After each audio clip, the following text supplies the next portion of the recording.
প্রচণ্ড গরমে কলিজা ঠান্ডা করার মতো দারুণ মজাদার একটি ডেজার্ট আপনাদেরকে তৈরি করে দেখাবো। তৈরি করতে কোনোই ঝামেলা নেই, খুব সহজে আর কম সময়ে তৈরি করে নেওয়া যায়। খেতে কিন্তু দুর্দান্ত মজার হয়। আর আমি কথা দিচ্ছি, এটাকে একবার বানালে বারবার তৈরি করার রিকোয়েস্ট আপনার কাছে আসতেই থাকবে। তাহলে চলুন দর্শক, দেখে নেওয়া যাক এই রেসিপির পুরো প্রস্তুত প্রণালী। পুডিং তৈরি করার জন্য প্রথমে চুলায় একটি প্যান বসিয়ে এর মধ্যে দিয়ে দিব 1 লিটার পরিমাণ লিকুইড দুধ।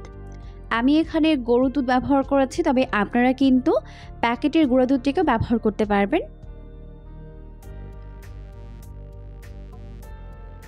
এখন এই দুধটিকে খুব ভালোভাবে জাল করে নিতে হবে।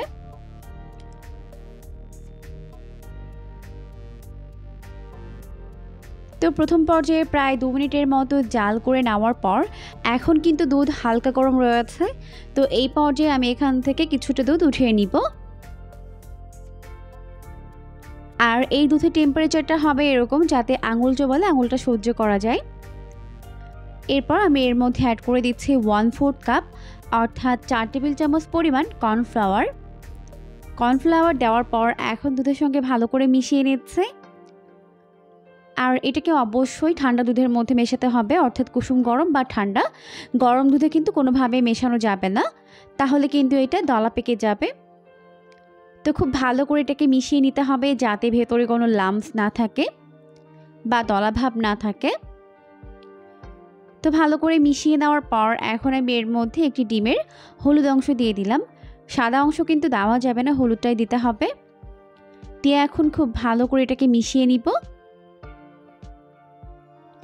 আর এই মেশানোর কাজটি একটু সময় নিয়ে করবেন যাতে করে সবকিছু ভালোভাবে মিশতে পারে।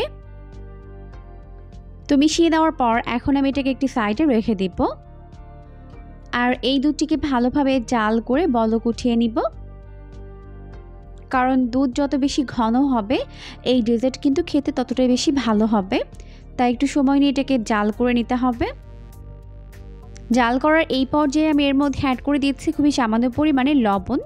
তবে যারা মিষ্টি খাবারে লবণ দিতে পছন্দ করেন তারা দিবেন, আর না চাইলে বাদ দিতে পারবেন। এরপর আমি এর মধ্যে অ্যাড করে দিব 1/2 কাপ পরিমাণ চিনি। আর এটা 1/4 কাপ, এই কাপের 2 বার দিলেই কিন্তু 1/2 কাপ হয়ে যাবে। এখন চিনিগুলোকে ভালোভাবে জাল করে গুলিয়ে নিতে হবে। কয়েক মিনিটের মতো ভালোভাবে জাল করে নেওয়ার পর যখন চিনিগুলো গলে মিশে যাবে আর দুধের পরিমাপটা অনেকটা কমে আসবে, তখন আমি এর মধ্যে আগে থেকে মিশিয়ে রাখা ডিম এবং দুধের মিশ্রণটিকে দিয়ে দিব। আর এটা দেওয়ার পরে কিন্তু চুলার আঁচটিকে মিডিয়াম ফ্লেমে করে দিতে হবে, না হলে কিন্তু দ্রুত নিচে লেগে যাবে। এখন চুলার আঁচটিকে মিডিয়াম ফ্লেমে রেখে এটাকে এইভাবে অনবরত নাড়তে হবে। নাড়াচাড়া কিন্তু একদমই বন্ধ করা যাবে না। দেখতেই পাচ্ছেন এটা কিন্তু ঘন হতে শুরু করেছে।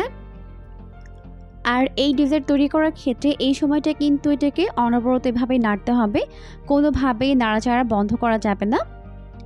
তো দেখতেই পাচ্ছেন খুব ভালোভাবে কিন্তু এটা অনেকটাই ঘন হয়ে গেছে।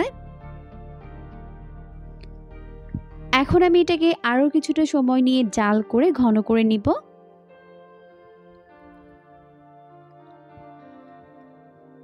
তো জাল করার এই পর্যায়ে আমি এর মধ্যে অ্যাড করে দিচ্ছি 1/2 চামচ পরিমাণ ভ্যানিলা এসেন্স। এতে করে কিন্তু এই ডেজার্টের মধ্যে খুবই সুন্দর একটা ফ্লেভার আসবে। দিয়ে ভালো করে মিশিয়ে নিলাম।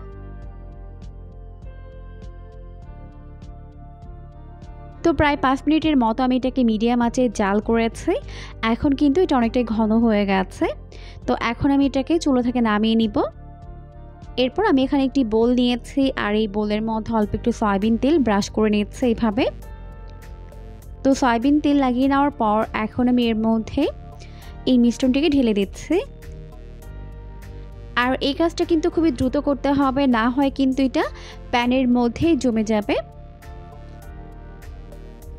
তো আমি এটাকে চুলা থেকে নামিয়ে দ্রুত এই বোলের মধ্যে ট্রান্সফার করে নিলাম। এখন প্রথমে আমি এটাকে নর্মাল তাপমাত্রায় ঠান্ডা করে নিব। এরপর ফ্রিজের নর্মাল পোর্শনে আমি এটাকে প্রায় 2 থেকে 3 ঘন্টার জন্য রেখে দিব, এটা পুরোপুরি সেট হওয়ার জন্য।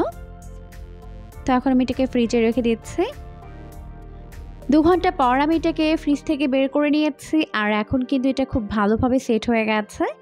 এখন এর উপর থেকে একটি প্লেট দিয়ে আমি এটাকে এইভাবে ডিমোল্ড করে নিচ্ছি, অর্থাৎ মোল্ড থেকে আলাদা করে নিচ্ছি।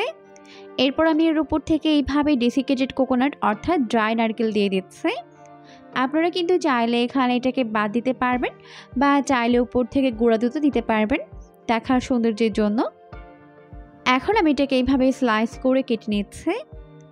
আপনারা আপনাদের পছন্দ মতো এটাকে কাটতে পারবেন। খেতে কিন্তু দারুণ মজার হয়, দুধ ডিমের কম্বিনেশনে কিন্তু এটা খেতে ভীষণ মজার হয়। অবশ্যই এই রেসিপিটিকে একবার হলেও ট্রাই করে দেখবেন, পরিবারের সবাই অনেক বেশি পছন্দ করবে। এরকমই সমস্ত নতুন ভিডিও পেতে অবশ্যই আমাদের চ্যানেলটিকে সাবস্ক্রাইব করে রাখবেন পরবর্তী ভিডিওর আপডেট সবার আগে পাওয়ার জন্য।